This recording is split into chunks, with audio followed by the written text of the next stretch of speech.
COVID-19 has eternally impacted our experience as consumer, employees, and individual, as well as our attitude and action. Air Asia Berhad is known as a company that operates in the field of air transportation. Air Asia Berhad is a famous budget airline that is headquartered in Kuala Lumpur, Malaysia. Air Asia has almost 3,500 weekly flights and got everyone's attention. The epidemic has forced many firms, particularly aircraft sector, to pause their activities.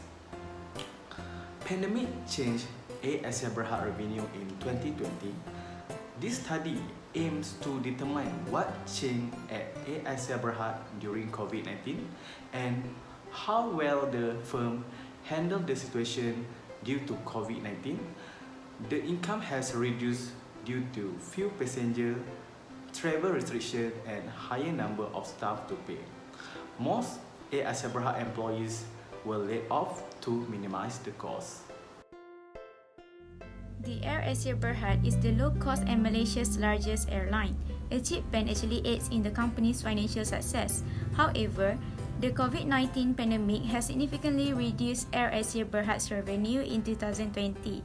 This is because there were fewer travelers, travel restrictions, and a large number of employees who must be paid. In the third quarter that ended on September 13, 2021, Air Asia Group Berhad's net loss increased to 887 million from 851.78 million in the corresponding quarter the previous year. The low cost carried said in a report to Bursa Malaysia that the low earnings were caused by flying limitation in Malaysia and Indonesia, which led to a drop in passengers carried of 91% and 79% respectively. The second issue is the company terminate its employees' service.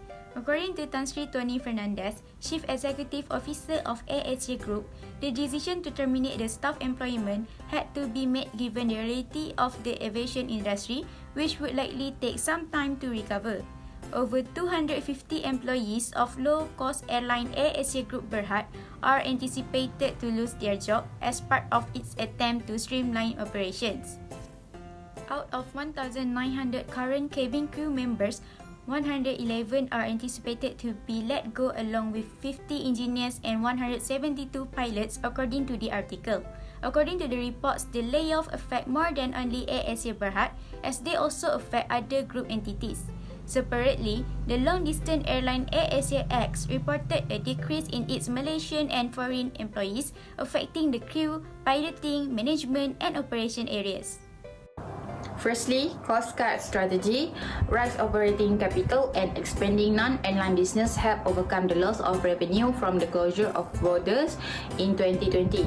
Improved testing capabilities and the possibility of the global digital health passport are also helping the company's revival. Cost retention strategy including lowering labor, wages and directors. Negotiating payment structure with suppliers, partners and others also help retain cash. Air Asia has raised 2.5 billion ringgit in working capital, including an 300 million ringgit loan from Sabah State Development Banks and undisclosed federal loans to help COVID-19 affected business with government guarantees. Both loans help affected business obtain government guarantees. Air Asia is waiting for a 1 billion ringgit loan from numerous banks. The airline recently raised more than 215 million ringgit by selling 20% of its issued shares in a private placement. Further, Air Asia Group officials revealed ambition to increase the company's digital footprint. The company's core aviation businesses are hoping against hope that Malaysia authorities will restore domestic crossing by the end of the month to avoid more cost cuts. Second, Tan Sri Tony Fernandez should hire layoff workers to overcome the layoff issue. Tony Fernandez predict pricing hike in the coming months. He also said they would gain customers and need workers to reoperation. The organizations also improve and recover when the government opened the border and citizens took immunization. Tan Sri Tony Fernandes also hired a former Adidas executive as the airline's chief commercial officer, Colin Curry.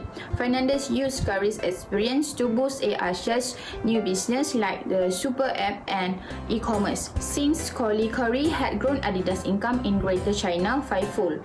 Fernandes indicated that organization may rename its parent business, AirAsia Investments, was renamed AirAsia Aviation. Therefore, AirAsia may be transforming into a digital travel and lifestyle company. Hi, now we are going to analyze how effective AirAsia method in overcoming their issue. As we know, the first issue is financial issue, as COVID-19 has significantly reduced not just AirAsia but also any other airline industry has faces the same problems in 2020. In order to overcome this issue, what AirAsia did was the first step is to cost cut, operating capital raising, and non-airline business expansion. I agree in this method since during the COVID-19, as people no longer travel around due to the pandemic, AirAsia must cut a few of unnecessary costs that they can cut without affecting their business heavily. However, since cut costs can only help the company if the number of sales remain constant, but since the sale made by AirAsia is for sure going to decrease because of COVID-19, therefore it is really good that AirAsia are expanding their business toward more non-airline businesses. Especially since airline business is not good during the time, we can see how AirAsia's restaurant have already opened 15 branches in Malaysia alone. This proves that during the COVID-19, the Santan restaurant by AirAsia has helped them survive the pandemic. However, since it has already been 2 years since COVID and people are starting to travel back, AirAsia should focus back on their airline businesses and improve their airline services. Next, we go to the second method in overcoming the issue. In the second issue, where we have AirAsia have to terminate most of their staff as the airline services has become slower since COVID-19. Having many staff but less sales simply means more cost and less revenue for AirAsia. However, now most of the government in the whole world already opened their country's border and allowing their citizens to travel. AirAsia did the best method in overcoming the issue by rehiring back their staff that they terminated during the COVID-19. In this case, it is really good for both the employee and AirAsia, since the employee who worked as a part-time since they were terminated because of COVID-19 now got their job back, and as for AirAsia, they can cut costs in hiring employees since rehiring their old employee enabled them to skip most of the hiring process such as interview and many more.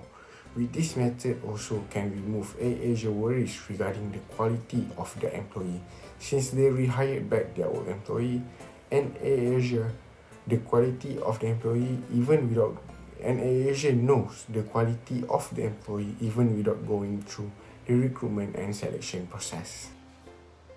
To conclude, AirAsia is low-budget airlines. Pandemic changed AirAsia Berhad revenue in 2020.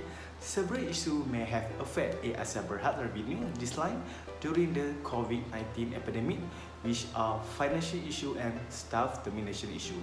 AirAsia always become the best choice for consumers when they need to travel at a low cost. During epidemic, they have overcome this problem with rehiring layoff workers and cost cut, such reducing workforce and salaries for management, employees, and directors.